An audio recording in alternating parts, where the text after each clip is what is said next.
Baiklah, Assalamualaikum warahmatullahi wabarakatuh. Selamat pagi kepada Ibu Rosyani Rashid dan teman-teman semua. Baiklah, kami dari kelompok 7 ingin mempresentasikan hasil diskusi kami tentang restrukturisasi dan reorganisasi dan likuidasi. Kami yang beranggotakan, saya sendiri Winnie Amalia Kartika, Yasminda Putri, Yuni Purnama Putri, dan Fatika Sari. Baiklah, akan dilanjutkan membaca materi oleh Yasminda Putri.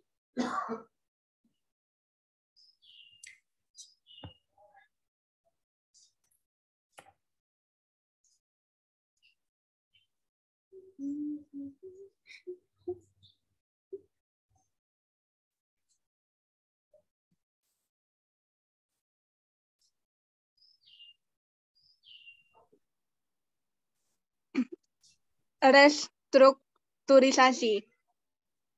Pengertian restrukturisasi adalah kegiatan merubah struktur perusahaan. Dalam hal ini bisa berarti membesar atau makin kecil. Restrukturisasi yang semakin mengecil merupakan kegiatan perusahaan untuk merampingkan usahanya sebagai akibat unit kegiatan tersebut tidak ekonomis lagi atau karena kesulitan keuangan yang dialami perusahaan. Lanjut.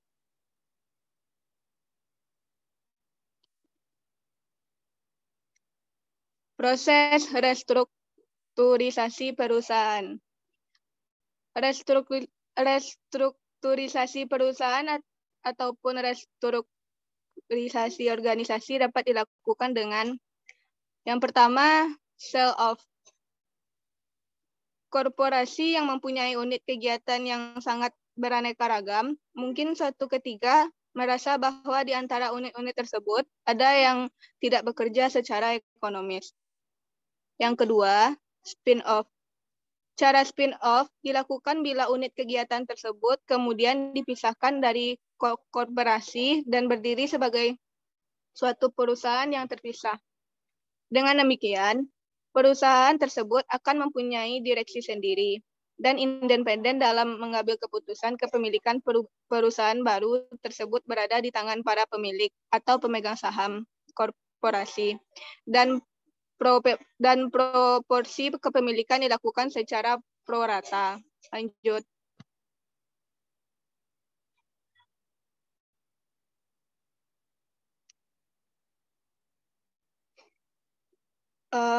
Yang ketiga, going private. Beberapa perusahaan berpendapat bahwa go publik dinilai membebani perusahaan dan direksi. Mereka berpendapat bahwa biaya untuk listing di suatu bursa dirasa terlalu berat. Keharusan memenuhi berbagai ketentuan dan peraturan Badan Pengawas Pasar Modal dirasa merepot dan memberatkan perusahaan yang semula telah terdaftar di bursa. Kemudian saham-sahamnya dibeli oleh direksi dan koleganya. Dan perusahaan kemudian tak lagi terdaftar di bursa. Yang keempat, leverage buyout. Untuk membeli kembali saham-saham yang semula dimiliki oleh para anggota masyarakat. Para direksi yang memutuskan akan go private bisa menggunakan bantuan dana pihak ketiga. Bila cara ini ditempuh, maka dilakukan apa yang disebut dengan leverage buyout. Ini berarti bahwa saham-saham tersebut dibeli dengan uang pinjaman.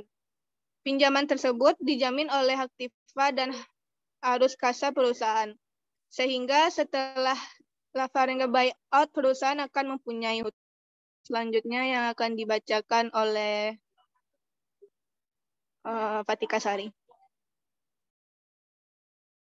Baiklah, saya akan melanjutkan membaca dari Yasminda Putri. Ada dua alasan perusahaan melakukan restrukturisasi adalah yang pertama alasannya perusahaan menanggung biaya operasi yang lebih dari penghasilan operasinya. Alasan kedua, perusahaan menghadapi kesulitan keuangan karena beban keuangan tetap yang terlalu besar.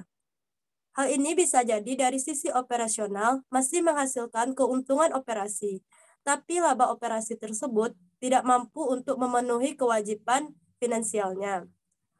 Perusahaan melakukan vertikal jelas melakukan strukturisasi bisnisnya. Dengan cara tersebut, restrukturisasi perseroan terbatas perusahaan dapat mengamankan sumber bahan baku dan atau distribusi hasil produksinya. Lanjut.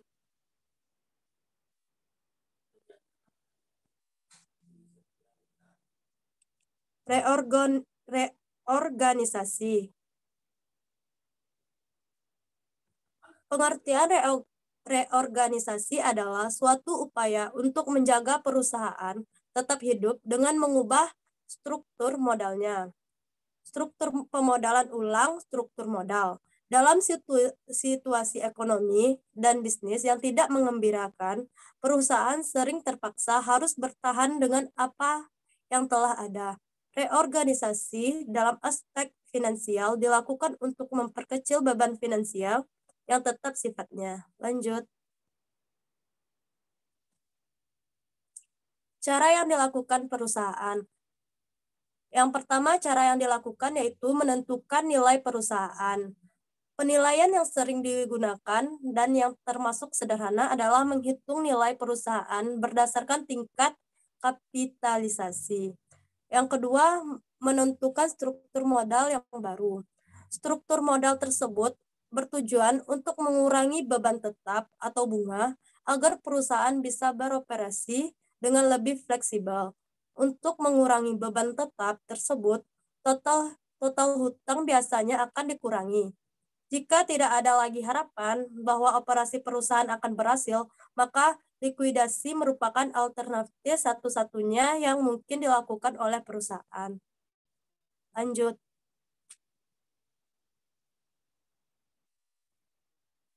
Terdapat jenis-jenis reorganisasi. Yang terdapat 3 jenis. Yang pertama, reorganisasi portofolio atau aset. Reorganisasi portofolio merupakan kegiatan penyusun portofolio perusahaan supaya kinerja perusahaan menjadi semakin baik.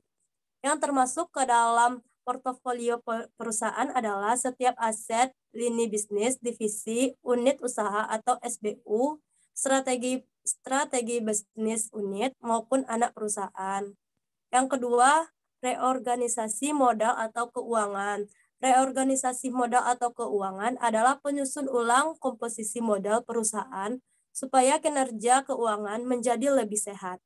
Kesehatan perusahaan dapat diukur berdasarkan rasio kesehatannya, antara lain tingkat efisien, tingkat efektif portofolio, dan tingkat likuiditas. Yang ketiga, reorganisasi manajemen organisasi. Organisasi merupakan penyusun ulang komposisi manajemen, struktur organisasi, pembagian kerja, sistem operasi, dan hal-hal lain yang berkaitan dengan masalah manajerial dan organisasi. Baiklah, akan dilanjutkan oleh Yuni Purnama Putri.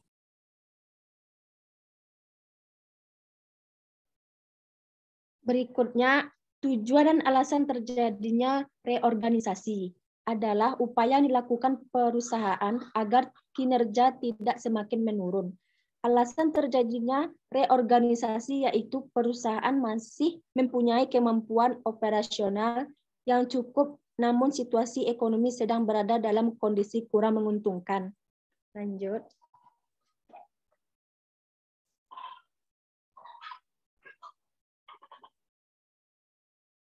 Berikutnya adalah proses reorganisasi. Yang pertama, reorganisasi finansial, yaitu penekanan pada biaya yang sifatnya biaya tetap. Yang kedua, reorganisasi operasional, yaitu penggantian mesin-mesin ataupun peralatan-peralatan serta mengurangi tenaga kerja. Yang ketiga, reorganisasi konsolidasi. Yang pertama, melakukan penghematan biaya. Yang kedua, menjual aktiva-aktiva. Yang ketiga, definisi atau unit bisnis dihilangkan. Yang keempat, menunda rencana ekspansi. Yang kelima, memanfaatkan kas yang ada. Lanjut. Berikutnya adalah likuidasi. Pengertiannya, likuidasi adalah suatu keadaan di mana baik persekutuan maupun usaha perusahaannya dibubarkan semua.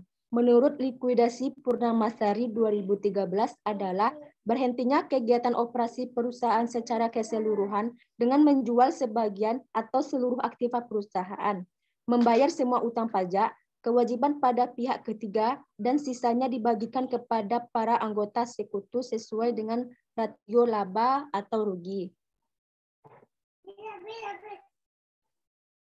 Berikutnya adalah tujuan likuidasi. Tujuan utama dari likuidasi itu sendiri adalah untuk melakukan pengurusan dan pemberesan atas harta perusahaan yang dibubarkan tersebut. Tapi likuidasi wajib dilakukan ketika sebuah perseroan dibubarkan, di mana pembubaran perseroan tersebut bukanlah akibat dari penggabungan dan peleburan. Yang kedua, mengkonfirmasi aktiva perusahaan menjadi uang tunai dengan kerugian minimum dan realisasi aktiva. Yang ketiga, untuk menyelesaikan kewajiban yang sah dari persekutuan. Yang kelima, untuk membagikan uang tunai dari tunai dan aktiva lain yang tidak dapat dicairkan kepada masing-masing sekutu dengan cara yang adil. Berikutnya adalah faktor terjadinya likuidasi. Yang pertama, mengelola utang yang buruk. Yang kedua, tingkat likuidasi yang rendah. Ketiga, penerapan strategi finansial yang salah. Yang keempat, terjadinya kecurangan internal. Yang kelima, ambisi pemegang saham saat kondisi pilot. Yang keenam, masa perizinan sesudah berakhir. Berikutnya adalah ada 5 tahap proses likuidasi. Yang pertama, pengumuman pemberitahuan pembubaran. Yang kedua, pencatatan dan pembagian harta kekayaan. Yang ketiga, pengajuan keberatan kreditor. Yang keempat, pertanggungjawaban likuidator. Yang kelima, pengumuman hasil likuidasi.